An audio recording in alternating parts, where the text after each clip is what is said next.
Sir, நம்ம நாமக்கல் கவிஞர் சொன்ன மாதிரி கத்தியின்றி ரத்தமின்றி யுத்தம் வருதுன்னு சத்தியாகிரக பாணியில் தான் நம்ம வந்து சுதந்திரம் வாங்கணும். இந்த படத்தில் வந்து நான் வந்து காந்தி வழியில் போகிறோம், நீங்கள் போங்க, நான் வந்து நேதாஜி வழியில் போகிறேன் அப்படின்னு சொல்லி நீங்கள் சொல்கிறீங்க. இன்றைய சூழ்நிலை, இன்றைய காலகட்டம், சமூகம், இன்றைய அரசியலுக்கு எதிராக நம்ம வந்து நேதாஜி வழியில் போகணுமா, அந்த கோபத்தையும் அந்த இதையும் எடுக்கணும்னு இந்த படம் சொல்ல வருதா? அப்படி வரணும்னு நீங்கள் நினைக்கிறீங்களா? அதாவது நம்ம கலைஞர்களாக எல்லா காலகட்டத்தையும் தொட்டு பார்க்கலாம்,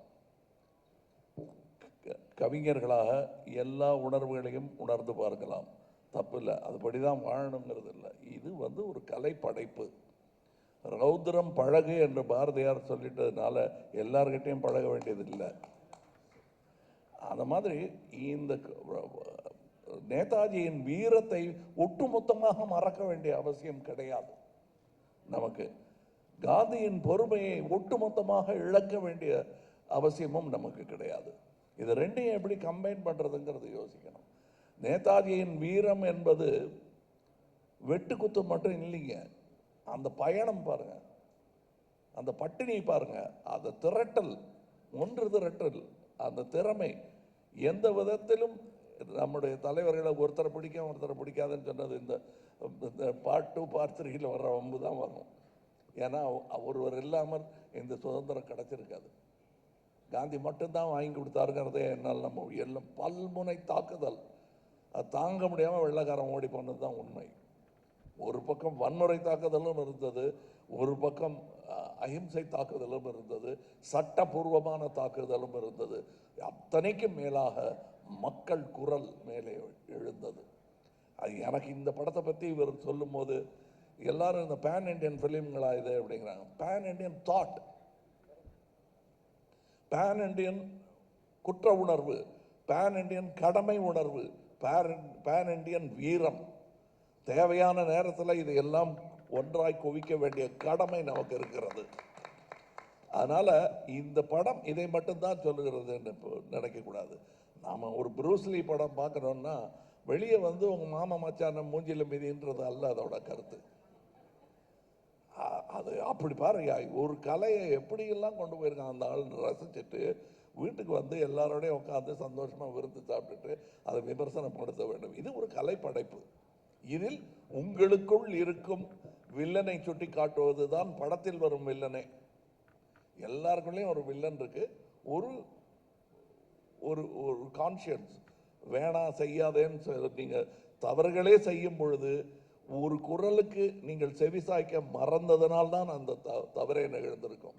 தடிக்கு விழுறதுலேருந்து தற்கொலை பண்ணிக்கிறதுலேருந்து எதை எடுத்துக்கிட்டாலும் நீங்கள் உங்கள் மனசில் சொல்லிக்கொண்டே இருக்கும் ஒரு நியாயமான குரல், வேண்டாம் இதை செய்யாதேன்னு. நல்லது செய்யும் போதும் பல சிக்கல்கள் நமக்கு வரும்போது இல்லை செய்யுங்கன்னு அப்படி சொன்னதுனால தான் சங்கர் பார்ட் 2 பார்ட் 3 எடுக்கிறாரு. உள்ள ஒரு குரல் சொல்லிக்கிட்டே இருக்கு அவருக்கு, வேண்டாம் இந்த வம்ப விஷப்பரீட்சை எதுக்குன்னு கூட 4 பேர் சொன்னால் கூட அதை விஞ்சி அந்த கருத்தை ஏற்றுக்கொள்ளுதல். அது மாதிரி வன்முறை நமக்குள்ளே இருக்கும், கோபம், அவன் நாக்க வெட்டணையா அப்படிங்கிறதெல்லாம் செஞ்சு பார்க்கக்கூடாது, சொல்லி பார்க்கலாம், செஞ்சு பார்க்கக்கூடாது. அந்த மாதிரி கலையில் அதை சொல்லி காட்டுவது தானே தவிர ரொம்ப சீரியஸாக நீங்கள் எடுத்துக்கூடாது வன்முறையை எஸ்பெஷலி. சங்கர் சார், இந்த கேள்வி உங்களுக்காக. ஆஃப்டர் இந்தியன் 2 ட்ரெய்லர் ரிலீஸ் ஆன பிறகு சோஷியல் மீடியாவில் வந்து கிடைச்ச ரிவ்யூஸை எப்படி பார்க்குறீங்க? ப்ளஸ் 90s கிட்ஸ் வந்து இந்த படத்தை, அதாவது பார்ட் 1 ரீவிசிட் பண்ணிட்டு வரணுமா வேணாமா? இல்லை, சோஷியல் மீடியா வந்து அதை நம்ம அக்செப்ட் பண்ணி தான் ஆகணும். ஏன்னா அதில் வர நல்ல விஷயங்கள் எடுத்துக்கணும், நெகட்டிவிட்டி சில தேவையில்லாத விஷயங்கள் நம்ம அவாய்ட் பண்ணிடணும். மெயினாக சோஷியல் மீடியாவில் வந்து நெகட்டிவான விஷயங்கள் வரும்போது அதனுடைய யூசர் நேம், அந்த ப்ரொஃபைலுக்குள்ளே போய் பார்த்தா அவங்க யாருன்னு தெரியுது. ஸோ அதில் வந்து எந்த அளவுக்கு உண்மை இருக்கா இல்லை வந்து வேணும்னுட்டு நெகட்டிவிட்டி பரப்புகிறாங்களான்றது புரிஞ்சிக்க முடியுது. ஸோ அதை நம்ம அண்டர்ஸ்டாண்ட் பண்ணிவிட்டு அதை எப்படி பேலன்ஸாக எடுத்துக்கணுன்றது புரியுது. அடுத்தது என்ன கேட்டிங்க? இந்த படத்தை ரீவிசிட் பண்ணிட்டு வரணுமா, அதாவது இந்தியன் 1 வந்து ரீவிசிட் பண்ணணுமான்னு கேட்டேன். பண்ணாலும் நல்லது தான், பண்ணாமல் வந்தாலும் இந்த படம் ஒர்க் ஆகும். சங்கர் சார், உங்களுக்கு ஒரு கேள்வி. சொல்லுங்கள். இந்த மாதம் 30ஆம் தேதி வந்தால் ஜென்டில்மேன் ரிலீஸ் ஆகி 31 வருஷம் நிறைவடையுது. 31 வருஷத்தில் உங்களுடைய நிறைய ஆசைகள் நிறைவேறி இருக்கும். நிறைவேறாத ஆசைகள் ஏதாவது பட்டியல் சொல்ல முடியுமா? நடிகர் திலகத்தை இயக்காதது உள்பட. இல்லை, அது நிறையா இருக்குங்க. நிறைவேறாததை விட நிறைவேறினதை நினச்சி நான் ரொம்ப சந்தோஷப்படுறேன். அதில் மெயினாக கமல் சாரோட 2 படம் பண்ணிட்டேன். இப்போது அது மூணு படமாக ஆயிடுச்சு. வேறு என்னங்க வேணும்? நிறைவேறதை வச்சு நான் சந்தோஷப்படுறேன். கமல் சார் இந்தியன் ஃபஸ்ட்டு பாட்டில் உங்களுக்கு 3 ஜோடி இருந்தது. இதில் 3 அழகான ஹீரோயின் இருந்தும் உங்களுக்கு ஜோடி இல்லை. அது உங்களுக்கு வருத்தம் இருக்கு? அதாவது என்னுடைய ஜோடி அப்படிங்கிறது ஒரு பெண்ணாக தான் இருக்க வேணுங்கிறது இல்லை. ஏன்னா காரணம், கல்யாணத்தோட முடிஞ்சு போயிடாது வாழ்க்கை. ஒரு இளைஞன் அப்படிங்கிறதோட முடிஞ்சு போயிடாது. இப்போ எல்லாருமே தாத்தா வராருன்னு சொல்கிறத சந்தோஷமாக ஏற்றுக்கிட்டு இருக்கேன். அதுக்கு முன்னாடியே வித்து போட்டவர் சங்கர், அவருக்கு நன்றி சொல்லணும். மணிரத்னத்துக்கு நன்றி சொல்லணும். 30 வயசு 35 வயசுக்குள்ள என்னை இந்த மாதிரி வேஷங்கள் போட்டதுனால வயோதிக பயம் என்பதை இந்த இருவரும் வைத்தியம் பண்ணி நீக்கிட்டாங்க என்கிட்ட. இதை விட பெரிய பயம் ஒரு கதாநாயகனுக்கு எதுவுமே இருக்க முடியாது. ஐயோ, இந்த மாதிரி இளவட்டங்கள்லாம் வர்றாங்களே, சுற்றி நான் ஒரு மரத்தை சுற்றினா 3 மரத்தை சுற்றி ஆடுறானே அந்த ஆள் அப்படிங்கிற பயமெல்லாம் இல்லாமல் பெருந்தன்மையுடன் they made me age gracefully in my mind. அதனால் எனக்கு ஜோடி இல்லைன்னு இவங்களுக்கெல்லாம் நல்லா ஜோடியை பார்த்து கல்யாணம் பண்ணி தலையெல்லாம் அரிசி ஏறுற அளவுக்கு அச்சதை போட்டு இதெல்லாம் பார்க்கணுன்னு ஆசை வரவழைச்சிட்டாங்க அவங்க. அதுக்கு நன்றி தான் சொல்லணும். ஜோடி இல்லையான்னு எத்தனை நாள் தான் வருத்தப்பட்டு இருக்கிறது. ராமானுஜாச்சாரியோடைய ஜோடி அந்த திருவரங்கம் தான். என்ன திடீர்னு பக்தி பேசுகிறேன்? நான் எல்லாம் பேசுவேன். அது அவருக்கு ஜோடி இல்லையே அப்படின்னா அதெல்லாம் ஒரு வாழ்க்கையில் ஒரு கட்டம். அதை நான் ரொம்ப ரசித்தேன்.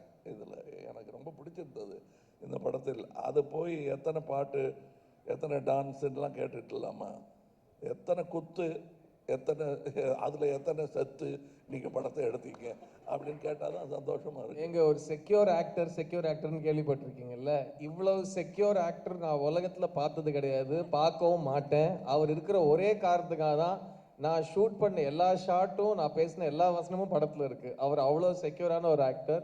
So please, in every way Kamal sir மாதிரி ஒரு கோ ஆக்டர்லாம் it's impossible to see. Because அவர் சினிமா தான் ஃபஸ்ட்டு பெடஸ்டலில் வைக்கிறாரு, தன்னை வச்சுக்கவே மாட்டார். அதுதான் அவரோட மிகப்பெரிய பெருந்தன்மை. And thank you Kamal sir for the democracy you brought to this set. Thank you so much. எனக்கு மட்டும் இல்லை, இந்த படத்தில் நடித்தவங்க எல்லாருக்கும் அவர் டெமோக்ராட்டிக்காக இருந்திருக்காரு. அண்ட் செட்டு ஒரு நியூ கமர்ஸோட செட் மாதிரி இருந்தது. It's unbelievable. So thank you sir. Sir, பொதுவாக படங்களில் வசனங்கள் இருந்தாலே அரசியல் வசனங்கள் இருந்தாலே அதுக்கு நிறைய சென்சார் கொடுப்பாங்க. ஸோ இந்தியன் 2க்கு எத்தனை கட்டு சென்சார் கொடுத்துருக்காங்க சார்? நீங்கள் ஆல்ரெடி வந்திருக்கேன். அது என்னென்ன கட்டு டயலாக் கட்ஸ் வந்துச்சு, கெட்ட வார்த்தைகள்லாம் நீக்க சொன்னாங்க. சில கிளாமராக இருக்கிற சில இதெல்லாம் கொஞ்சம் இது பண்ண சொன்னாங்க, லைக் கொஞ்சம் அவுட் ஃபோக்கஸ் பண்ண சொன்னாங்க. இவருக்கு நான் பதில் சொல்கிறதா நினச்சிட வேண்டாம். சென்சாரோட எனக்கு எப்போவுமே ஒரு பேச்சுவார்த்தை நடந்துக்கிட்டே இருக்கும். நல்லபடியாக தான், ஒன்றும் இல்லை. நான் சின்ன பிள்ளையாக இருக்கும்போது ஸ்கூலில் நிறையா கெட்ட வார்த்தை கவிதைகள் எழுதிட்டேன்னு ஒரு கம்ப்ளைண்ட் வந்தது வீட்டுக்கு. அது இதிலேருந்து தப்பிக்கவே முடியாது, என்னை வீட்டை விட்டே துரத்திடுவாங்கங்கிற பயத்தில் இருந்தேன். தகப்பனாரை ஊர்லேருந்து வரவழைச்சிட்டாங்க எங்கள் அம்மா. இவர் அதெல்லாம் எடுத்து பார்த்தாரு, என்ன எழுதியிருக்கேன்னு. தமிழ் சந்தம் உதவி, தலையும் சீரும் சரியில்லைன்னாரு ஃபஸ்ட்டு. அதான் பாட்டெல்லாம் நல்லா இருக்கு, தலையும் சீரும் சரியில்லை. இல்லை, இது இந்த கெட்ட வார்த்தையெல்லாம் எழுதியிருக்கேங்க. ஆமாம், ஒன்று பண்ணு, நீ டாக்டருக்கு படி, இதெல்லாம் பாடமாக மாறிடும் அப்படின்னாரு. நீ என்னென்ன வார்த்தைகள் யூஸ் படுத்திருக்கியோ இதெல்லாம் டாக்டருக்கு படிச்சேன்னா அது பாடமாக மாறிடும் இல்லையா? உறுப்புகள் பெயரெல்லாம் அதில் சொல்லியிருப்பாங்க, அவ்வளோதான் கெட்ட வார்த்தை, வேற என்ன கெட்ட வார்த்தை இல்லை. ஆண் மக்கள் தங்கள் செய்ய முடியாத தொழிலை பெண்கள் செய்யும் அந்த பொறாமையில் அவங்க அந்த தொழிலை இழிவாக பேசுறது தான் கெட்ட வார்த்தை. இவங்களால செய்ய முடிஞ்சிருந்தா அது கெட்ட வார்த்தையாகவே மாறி இருக்காது. இவ்வளோதான். இந்த கெட்ட வார்த்தைங்கிறதுக்கு வந்து நான் சென்சாருக்கு விடுக்கும் தூது. இது கலைஞன் ஒரு ஜெயகாந்தன் மாதிரியாக இருக்கிற ஒரு எழுத்தாளர் தன் கதையை, தன் கேரக்டரை ஆழ பதிவு செய்வதற்கு இந்த கெட்ட வார்த்தைகள் மிகவும் பயன்படும். கெட்டதையும் நல்லதையும் பக்கத்தில் வச்சா தான் இது உப்பு இது காரம்னு தெரியும். அதனால சென்சார்கிட்ட நான் விடுக்கும் வேண்டுகோள், இந்தியன் படத்துக்கு இல்லை, அதான் முடிச்சு சர்டிஃபிகேட் வாங்கிட்டாருன்னு நினைக்கிறேன், நான் விடுப்பது இனி எழுதவிருக்கும் படங்களுக்கு. ஏன்னா நீங்கள் தடுத்துட்டதுனால என் பிள்ளைகள்லாம் தெருவில் கெட்ட வார்த்தை கேட்காம தப்பிச்சிருப்பான். கண்டிப்பாக எல்லாரும் எல்லா நேரமும் கேட்டுக்கிட்டு இருக்கிற வார்த்தை, அதில் எது தரம் குறைந்தது, எது தரம், நம்ம போடுற சட்ட கலரில் எது வசதியானது, எது விலை குறைந்தது, எது காடியானது, எது கம்மியானதுங்கிறத நம்மளை முடிவு பண்ண வைப்பது நம்முடைய சுற்றுச்சூழல் தானே. அந்த மாதிரி இது நடக்கும். தயவுசெய்து இப்போ இவர் காட்டுற வில்லன் வந்து இவர் அல்ல, ஆனால் அந்த வில்லனை அவர் யோசிக்கிறாரு, இப்படி ஒருவன் இருப்பது சமுதாயத்திற்கு கேடு என்று. இதெல்லாம் அனுமதிக்கணும், காட்டணும். இன்னும் வன்முறையினால் வரும் வன்முறையை சந்தோஷமான நிகழ்வாக படத்தில் காட்டாமல் அது வலிக்கிற மாதிரி காட்சிகளாக அதை காட்டினோம்னா வாழ்க்கையில் நிகழாது. இது தூது, அவ்வளோதான். சங்கர் சார், இந்தியன் 1, இந்தியன் 2 எது ரொம்ப சேலஞ்சிங்காக இருந்தது? கமல் சார், எஸ் ஜே சூர்யாவோட காம்பினேஷன் எப்படி வந்திருக்குன்னு சொல்லுங்கள் சார். சேலஞ்சிங் தாங்க. ஏன்னா வந்து மெயின் சேலஞ்சே வந்து பார்ட் 1 வந்துடுச்சு. அது என்ன கதாபாத்திரம், அவர் என்ன பண்ணுவார், எப்படி அட்டாக் பண்ணுவார், எல்லாமே ஓப்பன் சீக்ரெட். இதெல்லாம் மீறி பார்ட் 2 பண்ணணும்னா என்ன பண்ணுவீங்க நீங்கள்? ஸோ கிட்டத்தட்ட ஒரு 28 வருஷம் ஆச்சுன்னா ஒரு 20 வருஷமாக வந்து இந்த பார்ட் 2 கதை பண்ணணும்னு சொல்கிற உணர்வு இருக்குது. ஆனால் கதை அமையலை. ஏன்னா அதெல்லாம் தவிர்த்துட்டு சில விஷயங்களை தவிர்க்க முடியாது. ஸோ ஏற்கனவே பார்த்தது இல்லாமல் இந்த உணர்வை இறக்கி வைக்கணும் அப்படின்னும் போது இந்த கதையும் திரைக்கதையும் காட்சிகள் தான் பெரிய சேலஞ்சிங்காக இருந்தது. இன்னொன்று வந்து பார்ட் 1 வெறும் தமிழ்நாட்டை சுற்றி தான் நடக்கும் கதை. இது பார்ட் 2 வந்து இந்தியா பூரா விரியுது கதை. அப்படின்னும் போது நான் முடிஞ்ச வரைக்கும் அத்தனை ஸ்டேட்டையும் இந்த படத்தில் காட்டணும்னு நான் முயற்சி பண்ணியிருக்கேன், ஆல்மோஸ்ட் பண்ணியிருக்கேன். ஸோ அத்தனை ஸ்டேட்டுக்கு லொக்கேஷன் பார்த்து, அத்தனை ஸ்டேட்லேயும் பர்மிஷன் வாங்கி, அத்தனை ஸ்டேட்லேயும் ஷூட் பண்ணி கொண்டு வர்றது. ஸோ அது பெரிய சேலஞ்சிங்காக இருந்தது. மெயினாக வந்து ஆடியன்ஸ் ஏற்கனவே என்னுடைய படங்களை பார்த்துட்டு இதில் வரும்போது இன்னும் கொஞ்சம் ஏதாவது எதிர்பார்ப்பாங்க, அதை பூர்த்தி செய்யணுன்ற போது அது ஒரு பெரிய சேலஞ்சாக இருந்தது. சங்கர் சார், ஒரு கொஸ்டின் சார். அதான் வந்து நீங்கள் சாங் ரிலீஸ் ஆனதுக்கப்புறமே சோசியல் மீடியாவில் ட்ரெண்டிங்கில் இருந்தது. நீங்கள் வந்து இந்த சாங்கை ஏஆர் ரஹ்மான் சார்கிட்ட கேட்டிங்களா? இந்தியன் 2க்கு வந்து அப்ரோச் பண்ணிங்களா? ஏன்னா அவர் பண்ணியிருந்தா இன்னும் கொஞ்சம் பயங்கரமாக இருந்திருக்குங்கிறது வந்து ரொம்ப பெரிய டாப்பிக்காக போச்சு. எதனால் அனிருத் சாரை சூஸ் பண்ணீங்க? நெக்ஸ்ட்டு வந்து நீங்கள் எப்போவே படம் எடுத்தாலுமே வந்து ஊழலை பற்றியே எடுக்கிறீங்க, சமுதாயத்தில் வேறு எதுவுமே இல்லையா அப்படிங்கிற மாதிரி நிறையா கமெண்ட்ஸ்லாம் நான் படித்தேன். அதை வச்சு தான் இந்த 2 கொஸ்டின் உங்கள்கிட்ட கேட்டிருக்கேன் சார். அது 2க்கான மெயினாக வந்து இப்போ 2.0 படம் முடிஞ்சு போச்சு.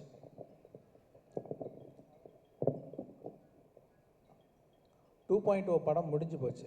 ஆனால் என்னென்னா அதோடைய சிஜி, அந்த பெரிய பேர்டு கேரக்டர் வந்து ஒரு சிஜி கம்பெனி ப்ராமிஸ் பண்ண டயத்தில் அந்த நான் எதிர்பார்த்த மாதிரி அவங்களால டெலிவர் பண்ண முடியல.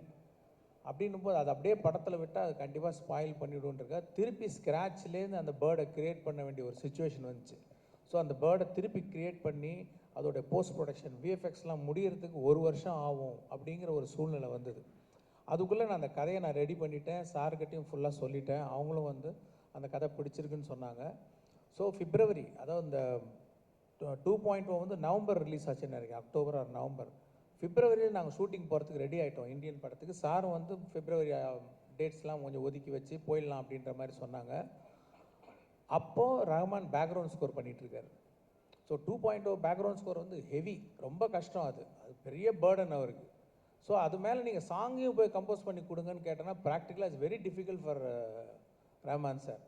அப்படின்னும் போது படம் ஆரம்பிக்கணும், ஆனால் பாட்டெல்லாம் வேணும் அப்படின்னும் போது இந்த பக்கம் வந்து அனிருத்தருடைய மியூசிக் வந்து நான் ரொம்ப ரசிக்க ஆரம்பிச்சேன். நான் எல்லாருடைய மியூசிக் லைக் பண்ணுவேன், லைக் யுவன் சங்கர் ராஜா அண்ட் ஹாரிஸ் ஜெயராஜ், அப்புறம் சந்தோஷ் நாராயண் நல்லா பண்ணிகிட்ருக்காரு. ஸோ எல்லாரோடையும் ஒர்க் பண்ணணுன்னு எனக்கு வந்து ஒரு இது இருந்துக்கிட்டே இருக்கும். அப்போ அனிருத்துடைய மியூசிக்லாம் அவர் போட்டுக்கிட்டு வர பாட்டெலாம் எனக்கு ரொம்ப பிடிச்சிருந்தது. ஸோ அவர் இசையை நான் ரசிக்கிட்டு இருந்தேன். ஸோ இப்படி ஒரு சுச்சுவேஷன் வரவும் சரி, இதை வந்து இதுக்கு மேலே பேர்டன் கொடுக்க வேணாம் ரஹ்மான் சாருக்குன்னு சொல்லிட்டு இந்த படம் வந்து அனிருத் பண்ணட்டும்னு சொல்லிட்டு டிசைட் பண்ணி அப்படி பண்ண படம் தான் அது. சார் வணக்கம் சார். கமல் சார் உங்கள்கிட்ட ஒரு கேள்வி சார். தேவிமணி கேட்குறேன்.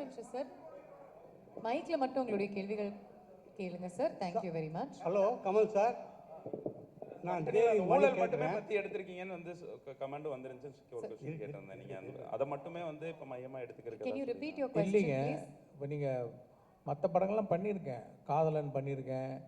இல்லை இப்போ இருக்க ஜென்ரேஷனுக்கு இப்போ வந்துட்டு நீங்கள் திரும்பி அதே பண்ணுறப்போ இப்பயும் அந்த நீங்கள் பாருங்களேன், இப்போ பாருங்கள். அப்போ என்னென்னா, இப்போ நீங்கள் நியூஸ் பேப்பர் எடுத்தீங்கன்னா வந்து வர நியூஸுக்கெல்லாம் பாருங்கள், அதெல்லாம் இருக்குது இல்லையா, நியூஸில் இன்னும் வந்துட்டு தானே இருக்குது. அப்படின்னும் போது இல்லை சொல்லிட்டாருங்க பதில். சார் குட் ஆன்சர் சார், முடிச்சிட்டிங்க சார். சார் நான் தேவிமணி கேட்குறேன். அதாவது இந்த மாதிரி சமூக விழிப்புணர்வு உள்ள படங்களை வந்து அரசியல் கட்சிகள் வந்து தங்களுடைய வளர்ச்சிக்கு பயன்படுத்திக்குவாங்க. இந்த இந்தியன் 2 படத்தை உங்களுடைய அரசியல் அதாவது மன்னிக்கணும், உங்களுடைய அரசியல் பயணத்துக்கு பயன்படுத்துவீங்களா? நான் மட்டும் இல்லைங்க, நேர்மையான எந்த அரசியல்வாதியையும் பயன்படுத்திக்கலாம். அத்தனை நல்ல அரசியல் இந்த படம் பேசுகிறது. அதாவது பேன் இண்டியன் படமான்னு கேட்குறாங்க. கதாநாயகனே பேன் இண்டியன், அந்த கதையே பேன் இண்டியன். இந்தியா தான் இது. கதாநாயகி யாரும் இல்லையேன்னு கேட்டாங்க. பாரத மாதா தான் கதாநாயகி. அப்படி பார்த்துக்கலாமே. அது ஒரு தாய் மகனுக்கு உண்டான பாசக்கதையாக கூட இருக்கலாம். அது அவ்வளவு விஷயங்கள் இருக்கு. கண்டிப்பாக இது அரசியல் புரிதலும் உணர்வும் மக்களுக்கு வர வேண்டும் என்னும் ஒரு எண்ணத்தை மனதில் வைத்து எடுக்கப்பட்ட படம் தான். எனது கட்சிக்கு மட்டுமல்ல, அனைத்து கட்சிகளுக்கும் நல்ல யோசனை சொல்லக்கூடிய விஷயங்கள் இந்தியன் 2வில் இருக்கிறது. அதாவது மற்றவங்கெல்லாம் வந்து படம் பார்க்க வைக்கிறதுக்காக சொல்லலை, நல்ல அரசியல் பண்ண வைப்பதற்காக சொல்லுகிறேன். அது நன்றி சார். சங்கர் சார், அரசியல் சம்பந்தப்பட்ட எந்த கேள்வியும் வேண்டாம். ரிகார்ட்ஸ் டு தி மூவி நீங்க கேள்விகள் ஏன் அதை நான் கேட்குறப்ப சொல்றீங்க? நான் கேட்குறேன் சங்கர் சார், இந்த படம் அதாவது இந்தியன் வந்து அரசியல்வாதிகள் அதிகாரிகளோட ஊழலையும் குறையையும் தப்பையும் சொன்ன படம். ஆனால் இப்போ ஒரு அரசியல்வாதியே இந்தியன் 2ல் நடிக்க வச்சிருக்கீங்க. அப்போ சார் அரசியல் இல்லை, எப்படி ஹேண்டில் பண்ண கஷ்டமா இல்லையா உங்களுக்கு சார்? நான் அப்படிலாம் இல்லைங்க. நான் காமன் மேன் பாயிண்ட் ஆஃப் வியூவில் தான் படம் எடுக்கிறேன், கதை எழுதுகிறேன். அந்த பாயிண்ட் ஆஃப் வியூவில் தான் நான் எடுத்திருக்கிறேன். Okay, Thank you very much. Shalni here. Sir இந்த கொஸ்டின் வந்து ரெண்டு பொதுவான கொஸ்டின். இந்தியன் 1 வரும்போது இந்தியா எப்படி இருந்துச்சு, இந்தியன் 2 இப்போ வரும்போது இந்தியா எப்படி இருக்குன்னு நினைக்கிறீங்க? ஈவன் சங்கர் சாரும் இதுக்கு பதில் சொல்லலாம், கமல் சாரும் இதுக்கு பதில் சொல்லலாம். எஸ்பெஷலி சங்கர் சாரோட ஆரம்ப கால படங்கள்ல இருந்து அவரோட படங்கள்ல வந்து இந்த கரப்ஷன் இது மேல ஒரு கோபம் இருக்கும். நீங்க எது பர்சனலா வந்து பாதிக்கப்பட்டிருக்கீங்களா?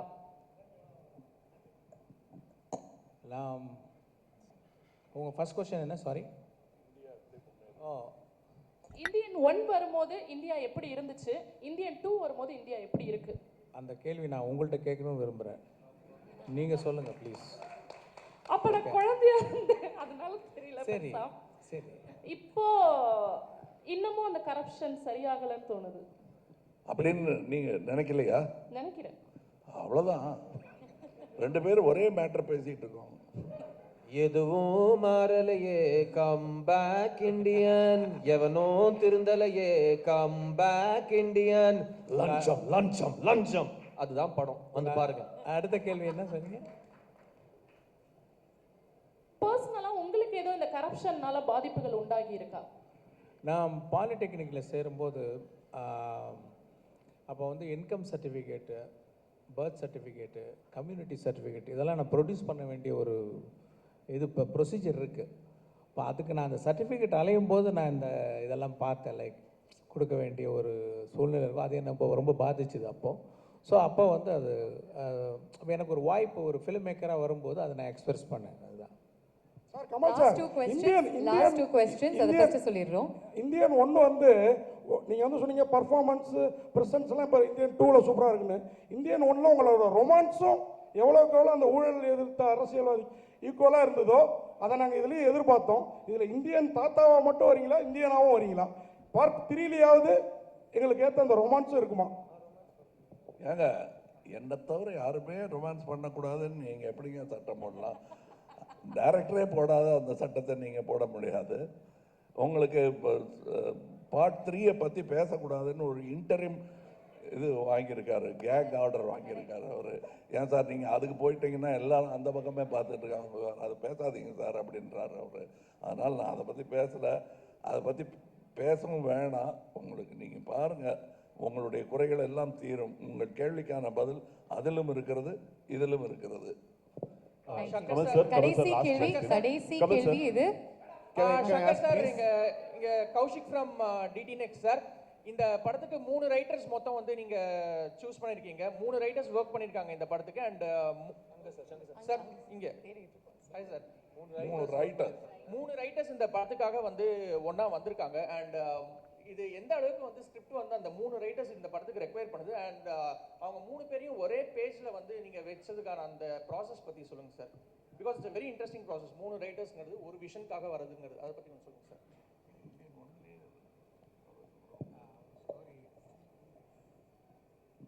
இப்போ என்னென்ன தேடுறது தாங்க. லைக் வந்து நான் ஒரு கதை ஒன்று எழுதுகிறேன், எனக்கு வந்து என்னோட எக்ஸ்பிரஷன் மட்டும் பத்தலை. ஏன்னா நான் படித்த புஸ்தகங்கள், நான் கேள்விப்பட்ட விஷயங்களை பேஸ் பண்ணி நான் ஒரு கதையும் ஒரு திரைக்கதையும் ஒன்று எழுதுகிறேன். அது ஒரு வசன வடிவாக வரும்போது அது இன்னும் ஒரு நல்ல ஒரு எழுத்தாளர், இன்னும் நிறைய படித்த வந்து வேற ஒரு விதமாக வந்து எல்லாத்தையும் பார்க்குற ஒரு எழுத்தாளர் கிட்ட போயிட்டு வரும்போது, இல்லாட்டி எல்லாமே என் குரலாக இருக்கும். ஒரு ரைட்டர்கிட்ட போயிட்டு வரும் ஒவ்வொரு கதாபாத்திரத்துக்கும் வேறு வேறு குரல் ரொம்ப ஒரு அழகாக வரும். அந்த ஒரு காரணத்துக்காக தான் நம்ம வந்து ஒரு ரைட்டர்கிட்ட கொடுக்குறோம். அவங்க அதை பண்ணி கொடுக்குறாங்க. அது நமக்கு வந்து லேஸில் திருப்தி வராது தான் இன்னும் தேடிக்கிட்டே இருப்போம். இன்னும் தேடும்போது சரி இன்னும் ஒரு ரைட்டர்கிட்ட போகும்போது இன்னும் சில விஷயங்கள் கிடைக்கும் அப்படின்றதுக்காக ஃபஸ்ட் டைமாக நான் வந்து மல்டிபிள் ரைட்டர்ஸ் நான் ட்ரை பண்ணியிருக்கேன். they did a good job. Like sir last கேள்வி சார். இந்த சைடுல இருந்து மைக் வச்சிருக்காங்க சார். சோ சார் வணக்கம். இங்க to your right. Yes sir. Second row. Sir 2 விஷயங்கள் வந்து இந்தியன் அப்படின்னு எடுத்துக்கிட்டாலே வந்து எப்போவுமே வந்து மக்களுடைய கவனத்தை கவரும். ஒன்று வந்து வாஸ் ப்ரோஸ்தெட்டிக்ஸ், தி அதர் வாஸ் வர்மம். இது வரைக்கும் இந்த செகண்ட் பார்ட்டில் வர்மம் பற்றி கொஞ்சம் டீட்டெயில்டாக there's going to be an episode அப்படின்னு சங்கர் சார் அவருடைய இன்டர்வியூஸில் வந்து முன்னாடி சொல்லியிருக்காரு.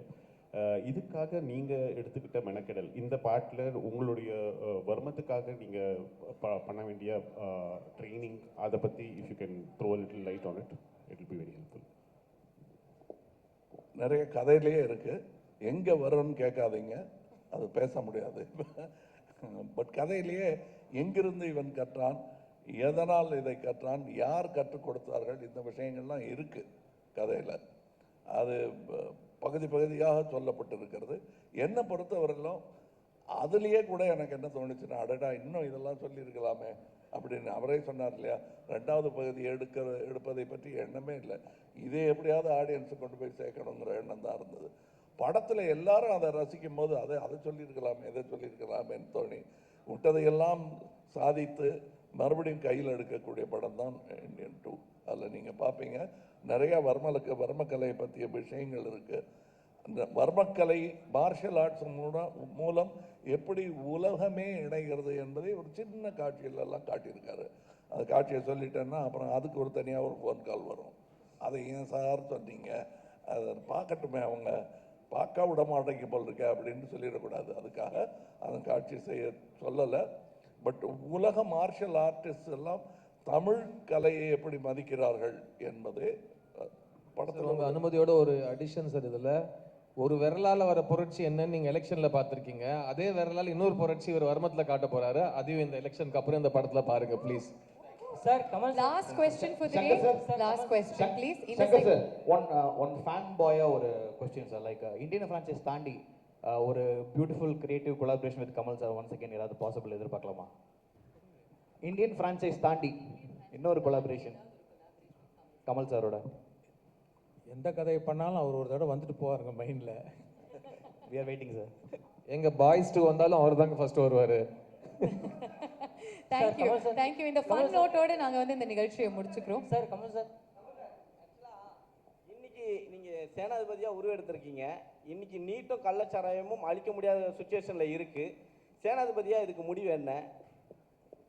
அதாவது நான் கள்ளச்சாராயத்தை பற்றி பல இடத்துல பல ஊடகங்களில் சொல்லியிருக்கேன். இது எல்லாரையும் பாதிக்கிற விஷயங்கிறதுனால இதோட பேசிட்டு நிறுத்திடுறேன். கள்ளச்சாராயம் வருவதற்கான காரணமே மது விலக்குத்தான். வள்ளுவர் வந்து மது விலக்கை பற்றி எழுதுறாருன்னா அப்பவே இருந்திருக்கு அது பெருசா. இது மத விலக்கி வச்சுட்டா அவனை மனதில் முடிவு செய்ய வேண்டும், இது உடம்புக்கு கெடுதல் என்று.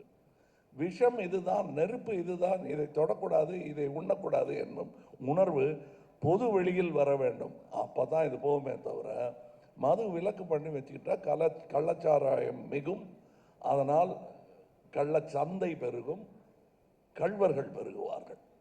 சார் கமல் சார் ஒரு கொஸ்டின் சார். உலகநாயகன் கமலஹாசன் நாங்கள் வந்து ஃபியூச்சர் ஃபுல்லாக நாங்கள் கேட்டு இருக்கோம். இப்போ வந்து உலகநாயகன் தாத்தாண்டு ட்ரெண்டிங் போயிட்டு இருக்கு. நீங்கள் கூட ஸ்டேஜில் சொன்னீங்க, நான் இப்போ கூட தாத்தா தான் என் பொண்ணு மனசு வச்சான்னு சொன்னீங்க.